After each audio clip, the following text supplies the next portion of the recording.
Let's get into it, okay? Waves on swim, so they hate on him. Period.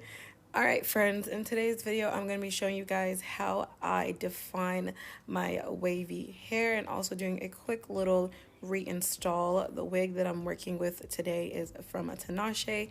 It is their loose deep, and all the information will be in the description box. Let's hop right into it. So like I said before, I'm going to be doing a bit of a reinstall. I already installed this wig once, but I'm just doing a reinstall. And also, as you can see, this wig, baby, she needs to be refreshed.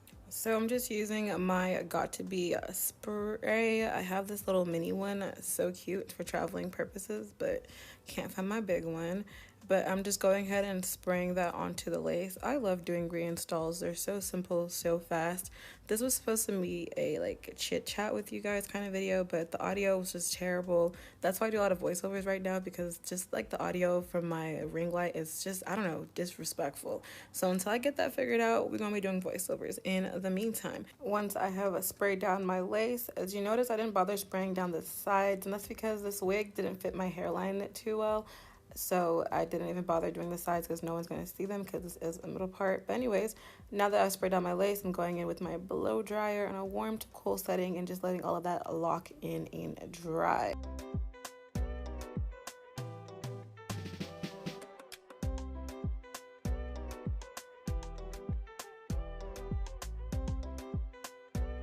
I'm using my Eco Styler to just go in and clean up those edges and relay them down. I've been using Eco Styler a lot more than my actual Got To Be black styling gel. If you've been watching me for a moment, you know that was my OG.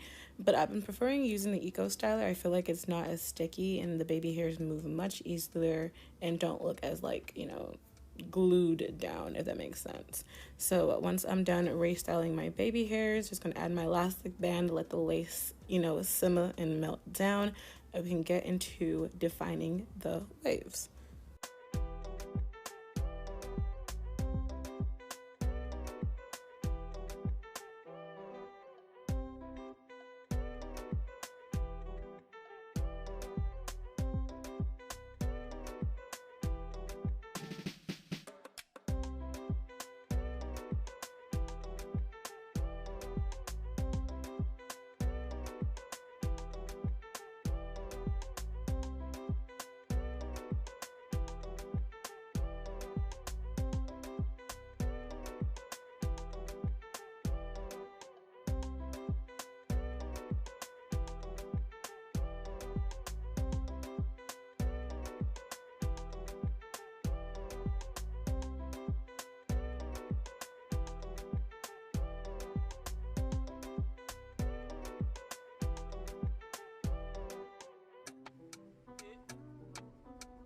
Oof, y'all. I know y'all see that this hair, she's been through it, okay? That's not the hair's fault, it's my fault. I've been doing some things. Anyways, but so I'm using this mousse from Shea Moisture, and I'm also using a spray bottle with some conditioner in it. I've been liking this mousse, especially for waves. I feel like it helps to define them. Also helps to, like, you know, help from like frizz, because it does have like tea tree oil and other good stuff in it. I'll link down below. I got it from Amazon. So I'm using a bit of this mousse and a little bit of water, and this water has a leave-in conditioner because his hair was dry, so I felt like some moisture could be helpful. But always try to make sure you don't use too much products. Both of these products are very lightweight, which is why, you know, I don't mind using them. Generally, I don't like using product at all in my hair. With that said, the key to getting these defined waves is to saturate and get that hair nice and moisturized. So I'm being very generous with the mousse and very generous with my water, because before I even start brushing it, I need the hair to be properly damped. And then I go in with my Denman brush to detangle and also define. I make sure I'm working from the bottom to the top, because sometimes when you pull from the top, especially when the hair is still tangled, you will start pulling out the hair and you get shedding all over the place. So, you know, be gentle with your wigs so they can last longer. So I'm just, you know, using this Denman brush in my fingers as well to just rake through all of them tangles, all that crink crunk crunk. Okay, if you know, you know.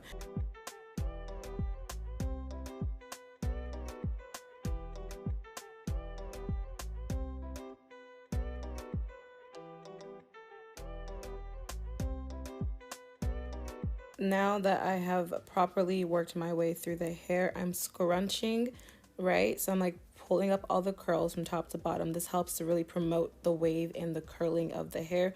Do not skip this step. I'm telling you, this step really will help you get those defined curls. Now that I've done that, I'm going to go ahead and do the other side. Once I've done both sides, this is another major key. Do not run your fingers through the hair once you're finished, like, you know, brushing through and scrunching and all that.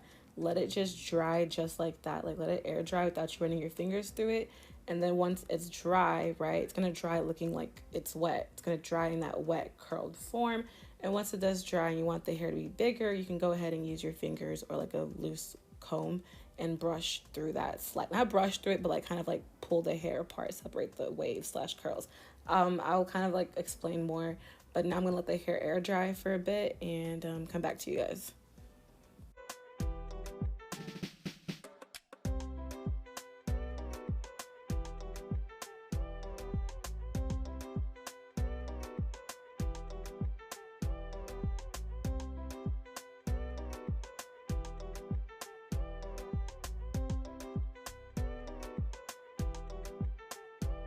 And we're back. The hair has air dried. It took about like 2 hours of the hair air drying. It's a bit cold in my apartment, but as you can see, the hair still is looking like it's that wet, wavy curl. It's not all big and, you know, poofy like you expect it to be if it's dry. That's because I literally just let it dry like that without doing anything.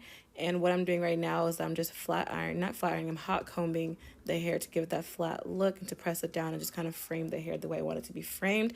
And now, as you can see, I'm using my fingers to just separate those little ringlets apart so the hair can be a bit bigger. I just keep separating it until as big as I want it without causing it to be very frizzy and big.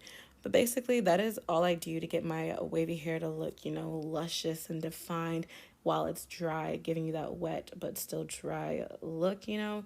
Thank you guys so much for watching. I hope you enjoyed this video. Hope to see you in another one. Make sure you like, comment, and subscribe. And peace out, Girl Scouts. See y'all in another one.